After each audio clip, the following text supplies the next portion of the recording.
Divine moment, momen ilahi.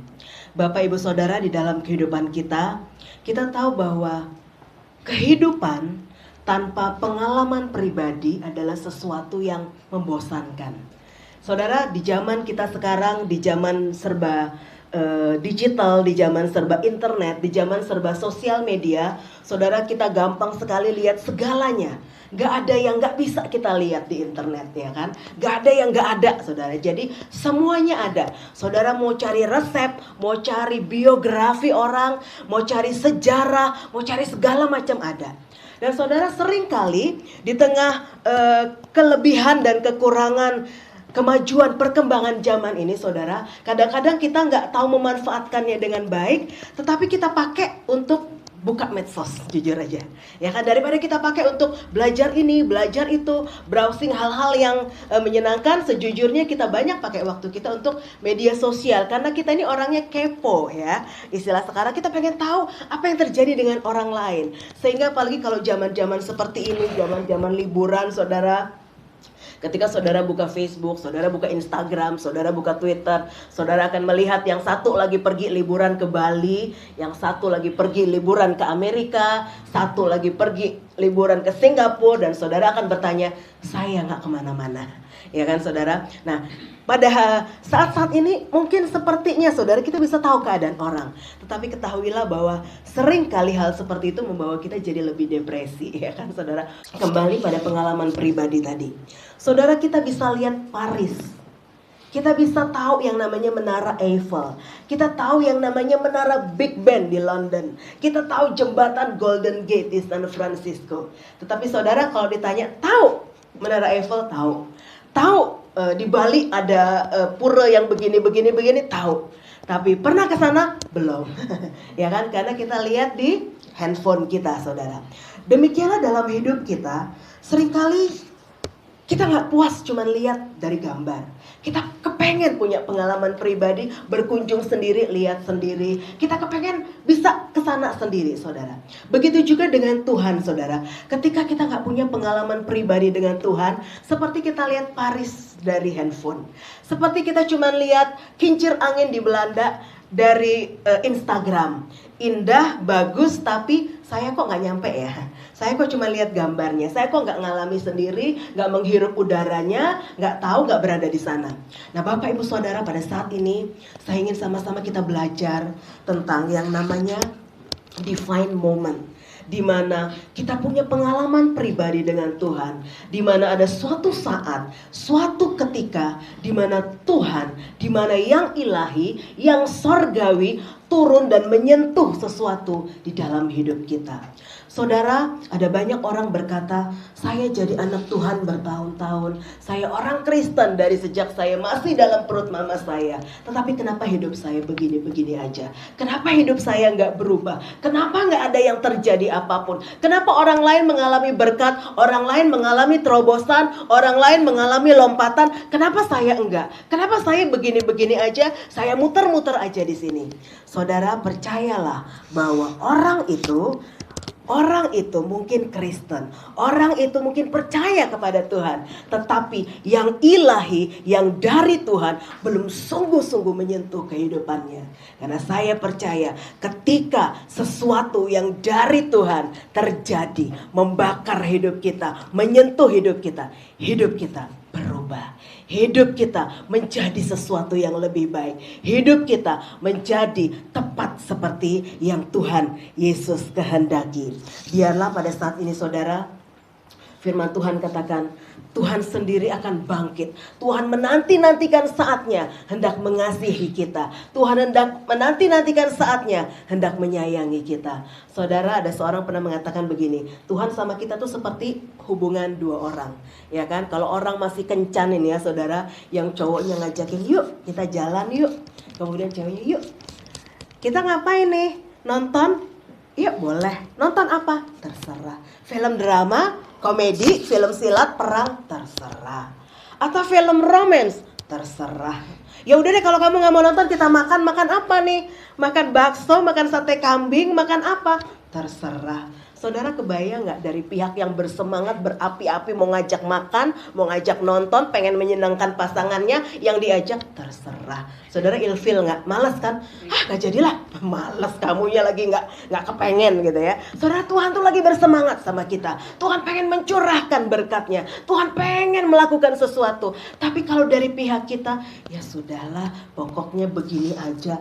Untung bisa datang kebaktian seminggu sekali. Untung punya waktu. Ya saudara, kalau dari pihak kita tidak membalas dengan getaran yang sama, frekuensinya Tuhan lagi berapi-api, lagi bersemangat, kitanya ya udahlah, yang udah begini aja udah cukup. Saudara nggak ketemu saudara sama Tuhan, nggak nyambung saudara. Akhirnya Tuhan akan bilang, aduh kalau jemaat ini nggak bisa berapi-api, saya sama yang lain aja lah. Saudara, jangan sampai kita kehilangan setiap kesempatan. Biarlah kita boleh membalas, meresponi semua yang Tuhan kerjakan. Kalau Tuhan berapi-api, kita juga mau berapi-api. Kalau Tuhan lagi semangat sama kita, kita juga semangat sama Tuhan. Kita minta saudara pada saat ini kita mau belajar ada sesuatu yang ilahi, yang dari Tuhan, yang dari sorga turun menyentuh kehidupan kita. Puji Tuhan, kita belajar yang pertama dalam kitab Keluaran pasalnya yang ketiga ayat 1 sampai 4. Keluaran pasalnya yang ketiga ayat 1 sampai 4. Adapun Musa, ia biasa menggembalakan kambing domba Yitro mertuanya, imam di Midian. Sekali ketika ia menggiring kambing domba itu ke seberang padang gurun, sampailah ia ke gunung Allah, yakni gunung Horeb. Ayat 2. Lalu malaikat Tuhan menampakkan diri kepadanya di dalam nyala api yang keluar dari semak duri. Lalu ia melihat dan tampaklah semak duri itu menyala tetapi tidak dimakan api. Selanjutnya Musa berkata, baiklah aku menyimpang ke sana untuk memeriksa penglihatan yang hebat itu. Mengapakah tidak terbakar semak duri itu? Ayat 4. Ketika dilihat Tuhan bahwa Musa menyimpang untuk memeriksanya, berserulah Allah dari tengah-tengah semak duri itu kepadanya, Musa, Musa. Dan ia menjawab, ya Allah. Puji Tuhan. Saudara, ini adalah kehidupan Musa. Kisah tentang Musa di mana dia dijumpai oleh Tuhan. Saudara, kita lihat keadaan Musa pada saat itu. Yang pertama, tempatnya di mana? Dikatakan di padang gurun. Tempatnya di padang gurun. Kita tahu padang gurun nggak pernah jadi tempat yang enak. Kalau tempatnya di tepi danau, mungkin di pinggir laut, ya kita mungkin bisa berromantis sedikit saudara ya, menikmati indahnya pantai, danau atau angin. Tetapi di padang gurun itu tidak pernah ada yang indah, tidak pernah ada yang bagus. Tetapi Musa berjalan di padang gurun. Dan yang kedua dari hidup Musa adalah yang dia kerjakan adalah menggembalakan domba. Menggembalakan domba mertuanya. Saudara, kalau buat orang Israel, pekerjaan menggembalakan domba itu pekerjaan yang biasa. Tetapi buat orang Mesir, kita tahu bahwa Musa adalah seorang pangeran Mesir. Buat orang Mesir, pekerjaan menggembalakan domba adalah pekerjaan yang menjijikkan, pekerjaan yang dianggap rendah, pekerjaan yang tidak dipandang, yang sangat dibenci oleh orang Mesir. Jadi saudara bisa bayangkan keadaan Musa berada di tengah-tengah padang gurun, keadaan yang kering, keadaan yang gersang, melakukan pekerjaan yang hina, melakukan pekerjaan yang sangat menjijikkan bagi bangsanya. Saudara, dan saudara tahu bahwa Musa ini adalah seorang yang hebat. Tetapi ketika dia melalui proses Tuhan di padang gurun selama 40 tahun, dia merasakan begitu banyak perasaan yang bergejolak dalam hatinya. Saudara tahu, kalau saudara baca di dalam Kisah 7, itu banyak bercerita tentang Musa. Dikatakan bahwa Musa itu pernah ditolak oleh bangsanya sendiri. Musa itu lari ke Midian karena dia takut dikejar oleh bangsanya, karena dia membunuh orang Mesir. Jadi dia tertolak, dia seorang pelarian, dia takut dibunuh, dia mungkin merasa terisolasi jauh dari segalanya, dia merasa kecewa dan dia merasa gak berguna. Bapak ibu saudara, seringkali hal ini terjadi dalam hidup kita. Tuhan, kayaknya kok aku berada di tempat yang salah, di waktu yang salah. Kenapa aku harus mengalami ini? Sudah kering, kerjaanku gini-gini aja, hidupku muter-muter di sini aja. Aku ditolak orang, aku dikejar-kejar orang, aku tidak berguna lagi, aku tidak melakukan apapun dengan benar. Dan sekarang hidupku sampai saja di sini. Tetapi kita bersyukur saudara, di dalam keadaan yang seperti itu, Tuhan datang menjumpai Musa. Saudara, kalau mungkin itu sedang terjadi dalam hidup kita, mungkin kita mengalami sesuatu yang kering, sesuatu yang hampa, sesuatu yang mungkin kita nggak tahu lagi ke depannya seperti apa. Kita nggak tahu lagi apa yang harus kita lakukan. Tetapi kita tahu satu hal, kita membutuhkan pengalaman pribadi dengan Tuhan. Kita butuhkan sentuhan yang dari sorga. Kita butuh sesuatu dari sorga masuk dalam hidup kita. Karena kita tahu tidak ada apapun dapat mengubah hidup kita selain intervensi dari Tuhan, selain campur tangan dari Tuhan. Kita mungkin lakukan yang terbaik. Kita mungkin bisa minta tolong sama orang. Kita mungkin bisa datang ke sana, datang ke sini. Tetapi saudara, hidup kita tidak akan pernah berubah sebelum Tuhan sendiri yang campur tangan. Karena itu Bapak Ibu Saudara, apapun yang kita alami pada saat ini, kita bilang sama Tuhan, aku membutuhkanmu saat ini Tuhan. Aku butuh intervensi dari sorga. Aku butuh pengalaman pribadi dari Tuhan. Aku gak butuh cuma dengar kata orang. Orang mungkin bisa cerita begini dan begini. Aku mungkin bisa baca di Alkitab. Tetapi itu bukan aku. Aku mau Tuhan, aku mengalami sendiri apimu membakar hidupku. Aku mau mengalami air kehidupan masuk dalam hidupku, membasahi setiap kekeringan yang ada di dalam hatiku. Dan kita tahu saudara, ketika terjadi pertemuan pribadi dengan Tuhan, ketika terjadi sesuatu yang ilahi dalam hidup kita diubahkan. Kita baca dalam Kisah 7 ayat 35. Saudara, Kisah 7 ayat 35 sampai 39. Ini ayatnya agak panjang, tetapi saudara, kita bisa mempelajari beberapa hal. Kisah Rasul 7 mulai ayat yang ke-35. Musa ini yang telah mereka tolak dengan mengatakan, siapakah yang mengangkat engkau menjadi pemimpin dan hakim? Musa ini juga telah diutus oleh Allah sebagai pemimpin dan penyelamat oleh malaikat yang telah menampakkan diri kepadanya di semak duri itu. Sampai sini aja dulu. Tunggu dari 35 tadi. Saudara, dikatakan di sini, Musa ini yang telah mereka tolak. Saudara, sejujurnya ya, kalau kita pernah mengalami pengalaman yang buruk di masa lalu, kita akan berpikir bahwa itulah hidup kita. Kalau dulu kita pernah ditolak, dulu mungkin kita pernah dibenci sama orang, kalau mungkin dulu kita pernah punya persoalan, kalau mungkin kita dulu pernah gagal di masa lalu, kita akan berpikir bahwa saya tertolak, saya gagal, saya nggak berguna. Tetapi kita baca dari kisah Musa ini yang telah mereka tolak, ya kan? Dikatakan Musa ini juga telah diutus oleh Allah sebagai pemimpin dan penyelamat. Saudara, di dalam Tuhan, ketika terjadi intervensi dari sorga, yang gagal tadi, yang tidak berguna, yang pernah ditolak di masa lalu, Tuhan bisa pakai menjadi pemimpin, menjadi penyelamat, menjadi seorang yang besar, tepat seperti yang Tuhan Yesus kehendaki. Bapak Ibu Saudara, jangan saudara berpikir yang terjadi di masa lalu itulah yang mendefinisikan hidup kita. Ya saya mah orang gagal, saya mah gak bisa apa-apa, saya mah memang orang yang tertolak, saya memang gak punya kemampuan. Mungkin itu dulu saudara, di masa lalu kita mungkin pernah terjadi. Tetapi ketika kita menghadapi persoalan seperti itu dan kita tahu Tuhan campur tangan, Tuhan bisa mengubah. Bahkan saya percaya kutuk pun diubah menjadi berkat. Apalagi cuman kegagalan di masa lalu, apalagi mungkin sesuatu yang pernah terjadi di masa lalu, di masa yang akan datang. Kalau masa sekarang kita bereskan dengan membiarkan Tuhan intervensi dalam hidup kita, di masa yang akan datang. Saudara, dikatakan di sini Musa ini juga diutus oleh Allah sebagai pemimpin dan penyelamat. Kalau saudara baca ayat yang ke-36, dikatakan dia melakukan tanda-tanda dan mujizat. Ayat yang selanjutnya lagi ke-37 dikatakan dia bernubuat bahwa nanti akan dibangkitkan Allah seorang nabi yang seperti aku. Ayat yang ke-39 mengatakan hidupnya menjadi pengantara. Dia berdiri di antara Tuhan dan manusia. Saudara, hidup Musa ketika dia berjumpa dengan Tuhan jauh lebih besar daripada segala kegagalannya di masa lalu. Saudara, pada saat ini kita berkaca dalam hidup kita. Saudara, mungkin kita merasa bahwa kayaknya sih saya gak bisa deh. Saya mungkin udah begini-begini aja lah. Udahlah, mungkin ya nasib saya udah begini. Saudara, apapun yang kita lihat sekarang, ketika kita biarkan Tuhan campur tangan. Ketika kita biarkan yang dari Tuhan turun dalam hidup kita, saya percaya keadaan bisa dibalikan.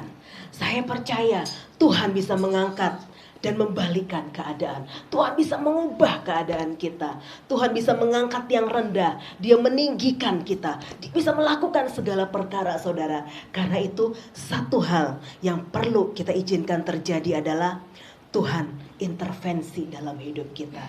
Tuhan jumpai aku secara pribadi. Tuhan datang dalam hidupku. Biarlah kiranya kalau Engkau yang melakukan segala yang terbaik, segala yang buruk ditutup, diganti dengan yang baik. Saudara mungkin seperti Musa ketika berjumpa dengan Tuhan, dia bilang begini, orang lain aja Tuhan, orang lain saya gak bisa, saya begini, saya begitu. Saudara, Musa ini punya rasa rendah diri yang sangat parah ya, sampai dia bilang gini, aku ini berat lidah, berat mulut, aku gak bisa ngomong. Padahal kisah 7 mengatakan Musa berkuasa dalam perkataan dan perbuatan. Satu kali ditolak, saudara, satu kali menjadi pelarian, membuat mentalnya down, dia jatuh, dia kecewa, dan dia gak bisa bangkit lagi. Sampai harus Tuhan sendiri yang menemui dia, mengangkat dia kembali untuk menuntaskan rencana Tuhan di dalam kehidupannya. Saudara, saya percaya Tuhan punya rencana buat setiap kita, dan rencana Tuhan rencana yang besar, rencana yang ajaib. Saudara jangan mau dibodohin sama iblis. Kamu mah nggak bisa apa-apa, nggak kepake di mana-mana. Enggak, itu iblis, saudara. Tetapi yang dari Tuhan selalu yang besar. Karena itu saudara perlu baca Alkitab, baca yang yang menguatkan kita. Suatu hari Yesus pernah berbicara dalam kitab Yohanes, pembacaan saya lagi sampai kitab Yohanes. Tuhan Yesus pernah berbicara dengan banyak orang Yahudi dengan orang Farisi. Tuhan lagi bicara tentang roti dari sorga. Orang Yahudi menanggapinya dengan mana. Jadi saudara, kita tahu Tuhan Yesus selalu ngomong secara rohani, dan orang Yahudi menanggapi secara jasmani. Orang ngomong roti dari surga, dia menanggapi dengan mana. Tuhan Yesus bilang apa? Terjemahan lain mengatakan bahwa saya terhubung dengan sesuatu yang jauh di luar horizon cakrawalamu. Kamu itu cuma mikir yang bisa dilihat dan bisa dipegang. Tetapi aku bersentuhan, ya, I'm in touch, kata Tuhan, dengan sesuatu yang melebihi itu semua. Dan saya percaya ketika kita terhubung dengan Bapa, kita terhubung dengan Tuhan, maka kita juga akan in touch. Gak cuma dengan yang bisa kita lihat, dengan apa yang bisa kita pegang, tetapi dengan yang melampaui cakrawala kita. Saudara, pada saat ini apapun janji Tuhan dalam hidup kita, percayalah, perkatakan, imani. Rencana Tuhan ajaib dalam hidup kita. Rencana Tuhan besar dalam hidup kita. Tetapi kenapa kita gak bisa sampai? Karena iblis selalu berusaha untuk mematahkan, selalu menghalangi. Iblis selalu berusaha untuk menghancurkan iman kita. Baru kita mau bangun, dipukul lagi sampai kita jatuh. Saudara, kalau kita gak benar-benar berpegang sama Tuhan, gak akan pernah kuat. Karena itu saudara, yuk kita minta, biarlah yang dari Tuhan masuk dalam hidupku. Yang dari Tuhan menyentuh hidupku pada saat ini. Sehingga yang buruk di masa lalu diubahkan Tuhan. Dan di masa depan nanti sesuatu yang ajaib akan terjadi. Janji Tuhan, jalan hidup orang benar seperti cahaya fajar, semakin terang hingga rembang tengah hari. Jadi kalau saudara sekarang melihat kok cahaya saya redup ya, berarti ada yang salah, saudara. Kok cahaya saya gak bersinar, kok panasnya kok udah mulai adem ya, saudara, berarti ada yang salah. Karena janji Tuhan, jalan hidup orang benar semakin bersinar hingga rembang tengah hari. Puji Tuhan. Yang pertama tadi Musa, yang kedua kita baca dalam kitab Hakim-Hakim pasal 6 ayat 11 dan 12. Kisah tentang Gideon. Kisah yang sangat terkenal, saudara. Hakim-Hakim 6 ayat 11 dan 12. Kemudian datanglah malaikat Tuhan dan duduk di bawah pohon tarbanting di Ofra, kepunyaan Yoas orang Abieser itu. Sedang Gideon anaknya mengirik gandum dalam tempat pemerasan anggur agar tersembunyi bagi orang Midian. 12. Malaikat Tuhan menampakkan diri kepadanya dan berfirman kepadanya demikian, Tuhan menyertai engkau ya pahlawan yang gagah berani. Yuk kita lompat ayat yang ke-15. Ayat yang ke-15 apa kata Gideon? Tetapi jawabnya kepadanya, Tuhanku, dengan apakah akan kuselamatkan orang Israel? Ketahuilah, kaumku adalah yang paling kecil di antara suku Manasye, dan aku pun seorang yang paling muda di antara kaum keluargaku. Nah saudara, Gideon didatangi oleh malaikat Tuhan. Kemudian malaikat Tuhan bilang apa? Hai engkau pahlawan yang gagah berani. Saudara tahu yang Gideon lakukan pada saat itu? Dia mengirik gandum di tempat perinian anggur. Jadi saudara, ketika itu orang Midian ini selalu ketika orang Israel panen selalu diambil hasil panennya. Jadi mereka ketika melakukan apapun harus sembunyi, saudara. Kita melihat Gideon seorang yang kecil, seperti perkataannya tadi, saya orang yang paling kecil, kaumku paling kecil, aku juga paling muda. Dan aku juga lagi ketakutan, aku juga lagi bingung tentang masa depanku. Aku juga lagi tawar hati dengan semua yang menimpa aku. Tetapi malaikat Tuhan bilang, engkau pahlawan yang gagah berani. Saudara, seringkali kita kenal sisi yang salah dalam diri kita, ya kan? Tuhan itu merencanakan kita sebagai pahlawan yang gagah berani. Tuhan itu merencanakan hidup kita sebagai pahlawan iman, sebagai seorang pejuang, sebagai seorang pilar, sebagai seorang apapun yang Tuhan rencanakan. Tetapi kita kenal diri kita, saya kecil, saya bodoh, saya gak bisa, saya penakut, saya gak berani. Saudara, ketika Tuhan datang menjamah hidup kita, saudara ketahuilah, kita akan kenal siapa diri kita yang sebenarnya di dalam Tuhan. Kita akan tahu siapa diri kita tepat seperti yang Tuhan rencanakan. Seperti Musa bilang, aku ini gak bisa, aku ini berat lidah, aku ini berat mulut. Kata Tuhan, engkau akan menjadi pemimpin yang besar. Engkau akan mengadakan tanda dan mujizat. Engkau akan melakukan hal-hal yang besar. Engkau akan berperang dan akan selalu menang. Tapi Musa cuma kenal dirinya yang tertolak, yang gagal, yang kecil. Seperti juga Gideon. Saya ini gak bisa, saya ini takut. Buktinya saya kerja aja nih harus tersembunyi. Karena saya takut sama orang Midian. Bapak, Ibu, Saudara, mungkin selama ini saudara kita capek dengan diri kita. Mungkin kita berpikir bahwa kenapa Tuhan hidupku begini aja? Kenapa Tuhan aku ini gak bisa apa-apa? Aku gak bisa maju. Kenapa gak bisa terjadi lompatan-lompatan besar dalam hidupku? Saudara, kita minta yang dari Tuhan menjumpai kita, yang dari Tuhan menjamah hidup kita. Dan saya percaya kita akan kenal diri kita, sisi diri kita, bagian dari hidup kita seperti yang Tuhan rencanakan, tepat seperti yang Tuhan rencanakan. Jangan mau saudara dibodohin sama iblis, cuman kenal sama diri kita yang jelek, yang bodoh, yang gagal, yang gak bisa apa-apa. Enggak, kita itu lebih dari itu. Karena takdir kita itu, jatah kita itu lebih dari pemenang. Itu bagian kecil. Dan saya percaya ketika kita berjumpa dengan yang ilahi, ketika intervensi sorga turun dalam hidup kita, kita akan melihat kemuliaan Tuhan terjadi dalam hidup kita. Saudara, saya cerita ya tentang diri saya. Saudara, saya ini dulu suka nulis, saudara. Nah, kemudian saya senang aja. Saya senang menulis karena saya senang aja gitu.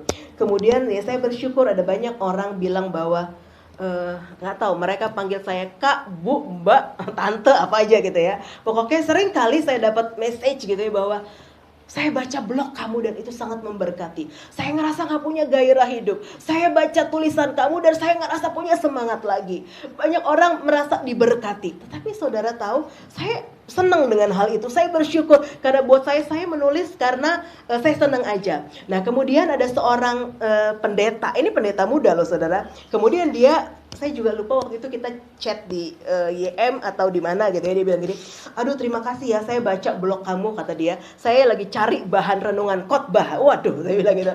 Terus gimana? Iya, saya ketemu di blog kamu dan saya baca, isinya lumayan bagus juga. Kemudian dia bilang gini, saya sebenarnya juga senang menulis.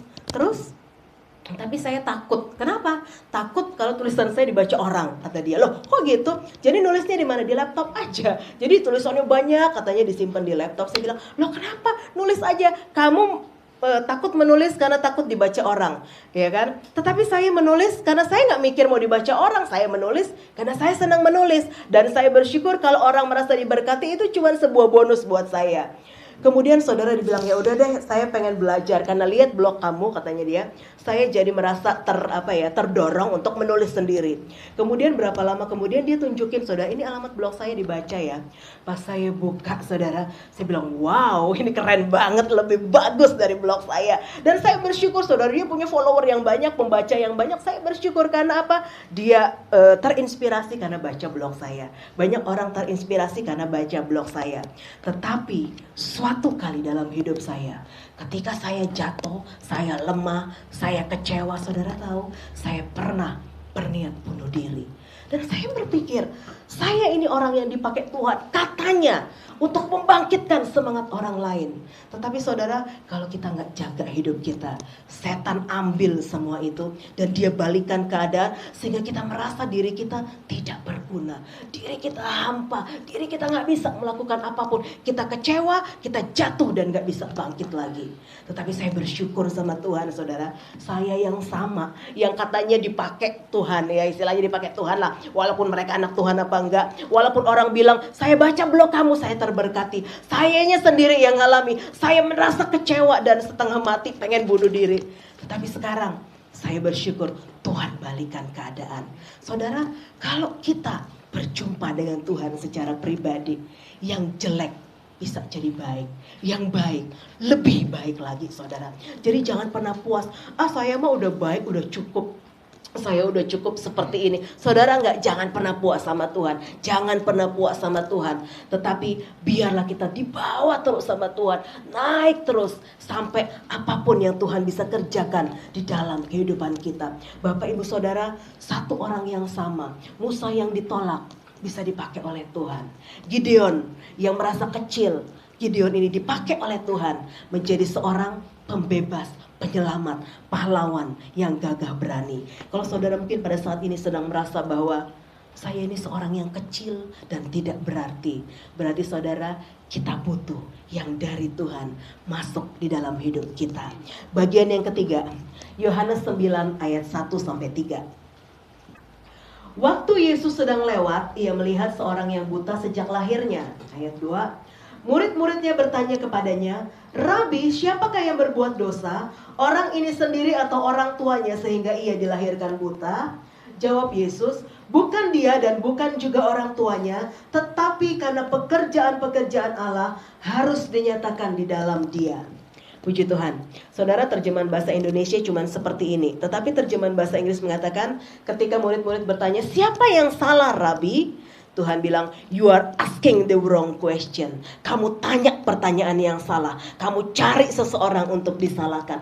Gak ada seperti itu. Tetapi sebagai gantinya, cari tahu apa yang Tuhan bisa lakukan.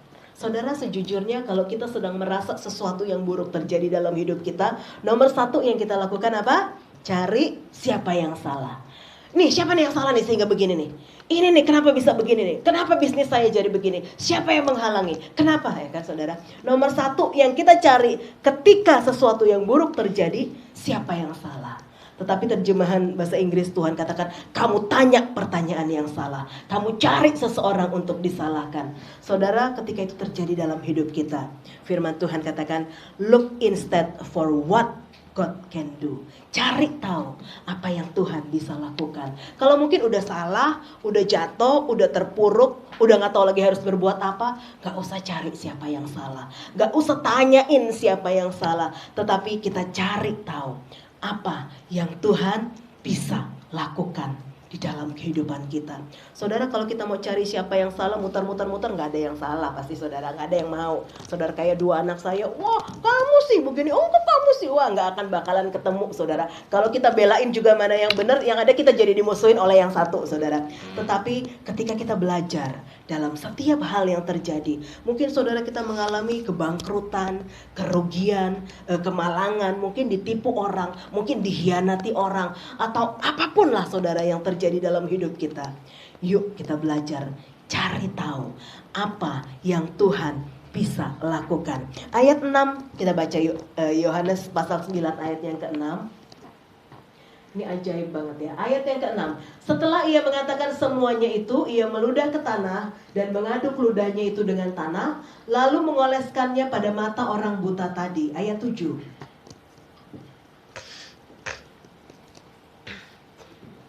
Dan berkata kepadanya, pergilah, basuhlah dirimu dalam kolam Siloam. Siloam artinya yang diutus. Maka pergilah orang itu, ia membasuh dirinya lalu kembali dengan matanya sudah melek. Saudara, sejujurnya yang Tuhan lakukan itu sangat menjijikkan, bener nggak? Saudara kalau datang sama Tuhan, Tuhan berkati aku. Seandainya Tuhan ada di depan kita ya, terus dia meludah ke tanah, gitu ya, terus diaduk, terus ditaruh di kepala saudara. Yang bener, ya bener kan? Bener nggak saudara? Seperti itu loh. Tetapi ayat terjemahan lain mengatakan dia anoint, dia mengurapi. Saya juga bingung, saya pikir mengurapi itu cuma dengan minyak ya. Ternyata bahasa itu dioleskan, anoint dengan ludah yang dicampur dengan tanah. Saudara, cara Tuhan itu selalu kreatif. Tuhan itu nggak apa ya namanya, dia selalu baru. Ada orang bilang begini, saya pokoknya kalau yang nggak ada di Alkitab saya nggak mau. Tetapi sejujurnya kita sedang membatasi Tuhan. Tuhan bisa lakukan yang lebih baru lagi. Tuhan bisa melakukan yang lebih ajaib lagi. Dan saudara, ketika orang buta ini disuruh basuh dirimu dalam kolam Siloam, dia langsung pergi. Kebayang nggak kalau misalnya dia bilang, nggak mau lah, kolam Siloam terlalu jauh, yang dekat aja nggak bisa, saya basuh aja. Saudara akhirnya berargumen, berdebat sama Tuhan, nggak sembuh-sembuh. Tetapi sejujurnya itu yang sering terjadi dalam hidup kita. Ketika Tuhan mau ubahkan hidup kita, kita teriak, Tuhan ubahkan saya, Tuhan tolong saya, Tuhan lakukan mujizat, Tuhan lakukan sesuatu, kemudian kita masih nawar, disuruh Tuhan begini, Tuhan jangan yang inilah, ini terlalu berat ya. Kita ini banyak argumen sama Tuhan. Tetapi Bapak Ibu Saudara, apapun ketika Tuhan sedang melakukan sesuatu, yuk kita ikut apa ya namanya dengan manuvernya Tuhan. Tuhan itu ajaib. Kadang hari ini dia bilang kiri, kita ikut. Besok lagi Tuhan bilang, iya kanan. Kata Tuhan, loh kemarin kiri, udah ikut aja saudara. Kalau kita belajar, kita tahu, kita bergaul dengan Tuhan, kita tahu bahwa Tuhan itu seringkali bawa kita dalam hal-hal yang ajaib. Beberapa waktu yang lalu saya mendengar khotbah dari seorang hamba Tuhan yang luar biasa. Saudara, saya berapa kali dengar khotbahnya. Dia ini seorang yang udah tua. Saudara umurnya 76 tahun, bayangin. Dia seorang Afrika dari Nigeria. Saudara kalau kita berbicara tentang Afrika, kita bicara tentang negara-negara orang kulit hitam, kita berpikir bahwa mereka tuh negara yang terbelakang. Tetapi berapa kali saya lihat ya saudara, di Nigeria itu yang namanya gerejanya itu gedenya minta ampun. Kalau kita di sini kita bilang itu bukan gereja, itu gor. Karena gede banget saudara. Dan semua orang benar-benar yang ibadahnya luar biasa deh. Nah, saya dengar jadi dia ini dipakai Tuhan ya dengan ajaib saudara. Nah, dia bercerita suatu hari sesudah sebuah konvensi, kemudian sesudah dia bawa firman Tuhan, kemudian Tuhan bilang gini, ada orang-orang yang sakit punggungnya sampai nggak bisa pegang jari kakinya, panggil mereka ke depan katanya. Kemudian dia nurut. Ada orang-orang di sini yang sedang sakit punggungnya sampai nggak bisa nyentuh jari kakinya. Maju ke depan. Dia pikir, alah paling yang datang 5 orang. Tapi ternyata datang banyak saudara. Yang atau mungkin pekerjaan mereka apa di Afrika sana sehingga banyak yang sakit punggung. Banyak yang maju ke depan. Kemudian saya turun katanya. Ya saya berpikir saya akan doakan. Saya akan tumpang tangan atau saya elus-elus dikit punggungnya. Atau saya pok gitu ya. Biar sembuh gitu. Ternyata setelah saya turun, Tuhan bilang apa? Sekarang nak, kamu nari keliling mereka. Saudara kebayang orang Afrika umurnya ya 70 sekian lah ya saudara. Karena dia bilang, Tuhan nari, ya kelilingi, nari. Tapi saudara luar biasa, ini memang benar-benar orang yang taat sama Tuhan. Dia bilang apa? Lord, you are my commander in chief. Engkau komandanku, apapun perkataanmu aku lakukan. Jadi si pendeta itu nari keliling orang-orang yang sakit itu. Saya pikir saya disuruh tumpang tangan. Saya pikir saya disuruh hanya mendoakan. Saya turun, Tuhan bilang nari kelilingin mereka. Saya nari dan dia bilang gini, saya geli banget. Saya tahu saya kelihatan bodoh. I know I look stupid kata dia. Tetapi I was stupid for Jesus. Saya bodoh untuk Tuhan Yesus.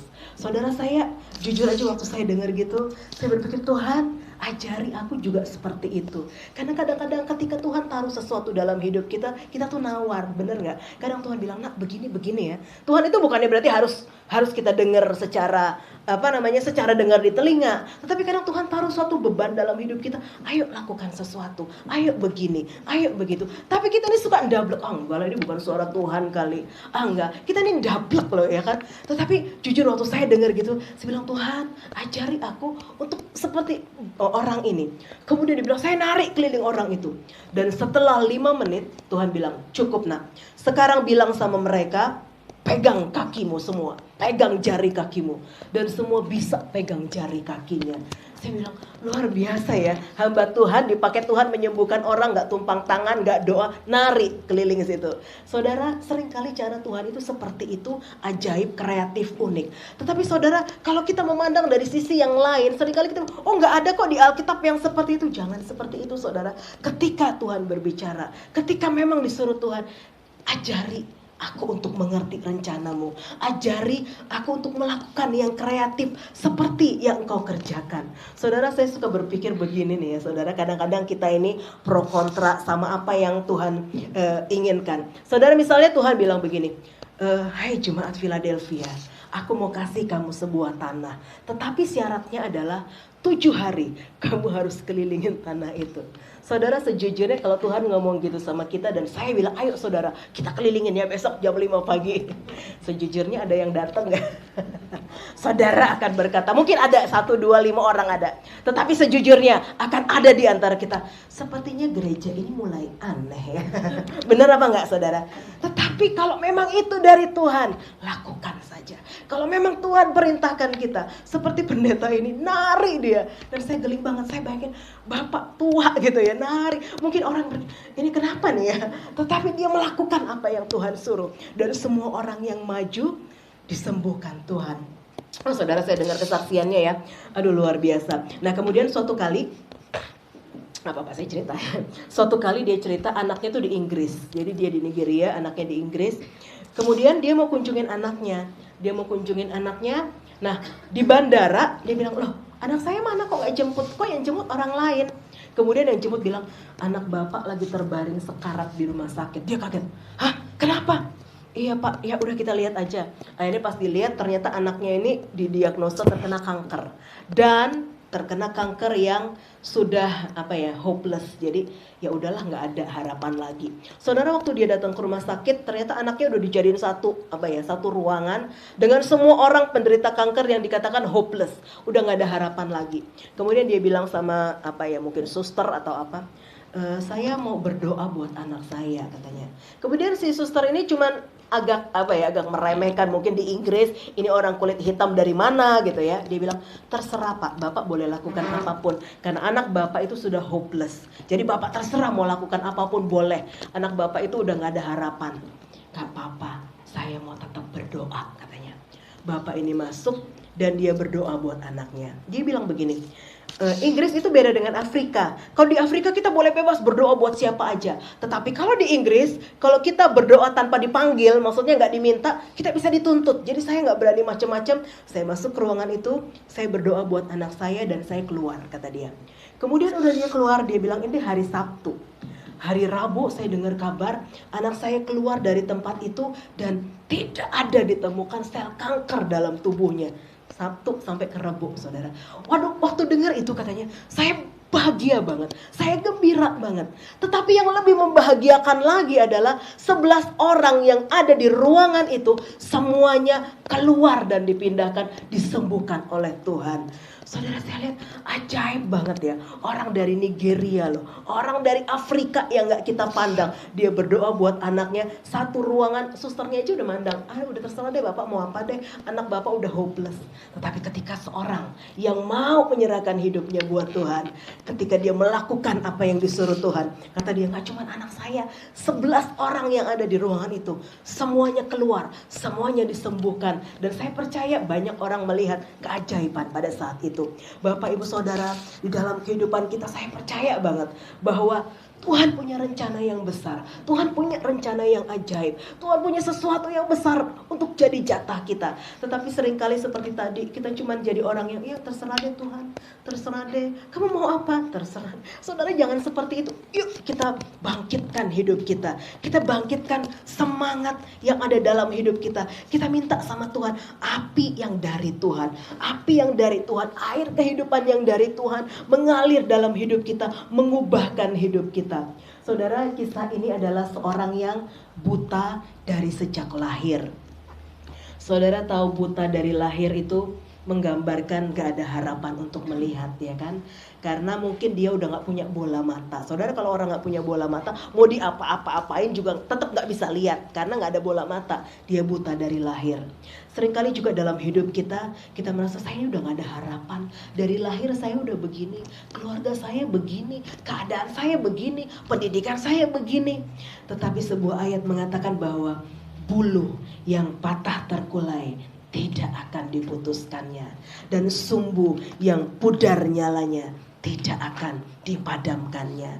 Saudara, mungkin saat ini keadaan kita seperti buluh patah terkulai, udah kewel-kewel, saudara, udah nggak bisa disambung lagi, udah nggak bisa tegak lagi. Tetapi di dalam Tuhan tidak akan dipatahkannya, tetapi dibuat menjadi lebih kuat, menjadi lebih tegak lagi, karena Tuhan mau rencananya ditegakkan. Kalau mungkin kita seperti sumbu yang nyalanya udah mulai kiep-kiep, yang udah mulai padam, yang udah mulai nggak berapi-api lagi, saudara, kita mungkin merasa, aduh Tuhan, keadaanku begini aja.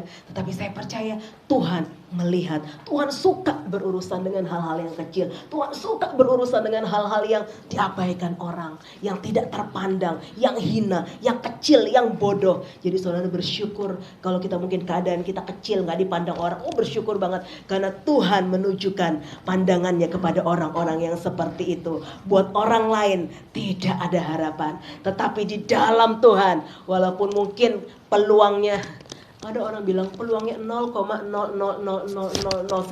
Tetapi buat saya, walaupun tidak ada dasar untuk berharap, peluangnya 0%, saudara. Mungkin hopeless buat orang lain, Tuhan bisa membalikkan keadaan. Tuhan bisa melakukan keajaiban yang nyata di dalam kehidupan kita.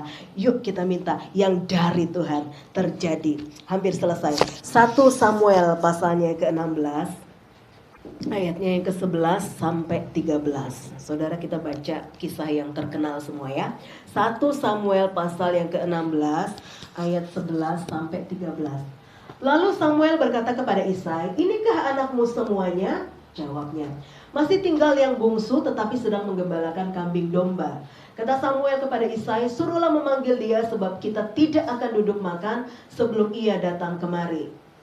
Kemudian disuruhnya lah menjemput dia. Ia kemerah-merahan, matanya indah dan parasnya elok. Lalu Tuhan berfirman, "Bangkitlah, urapilah dia, sebab inilah dia." Samuel mengambil tabung tanduk yang berisi minyak itu dan mengurapi Daud di tengah-tengah saudara-saudaranya. Sejak hari itu dan seterusnya berkuasalah roh Tuhan atas Daud. Lalu berangkatlah Samuel menuju Rama. Saudara, Daud ini kita tahu seorang yang hanya penggembala domba. Hanya seorang anak yang tidak diperhatikan. Hanya seorang anak yang disia-siakan. Hanya seorang anak yang gak dipandang. Saudara bayangin ada pesta, ada pelantikan raja, anak adiknya yang terakhir kok bisa gak diajak, ditinggalkan di padang, ya kan? Tetapi ketika Samuel datang dan menuangi, mengurapi dia dengan minyak, kita tahu, dikatakan bahwa sejak hari itu dan seterusnya berkuasalah roh Tuhan.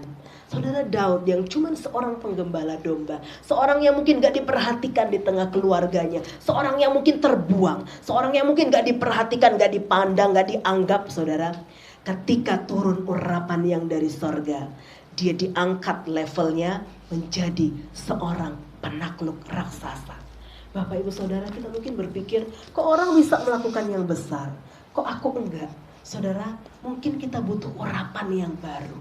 Kita butuh api yang dari Tuhan. Kita butuh intervensi yang dari sorga turun di dalam hidup kita. Saudara, pada saat ini mungkin saudara berkata bahwa saya dulu loh berapi-api, saya dulu melakukan ini, itu dan lain sebagainya. Tetapi saudara, sama Tuhan itu gak pakai kata dulu, gak diterima, itu gak ada kamusnya itu.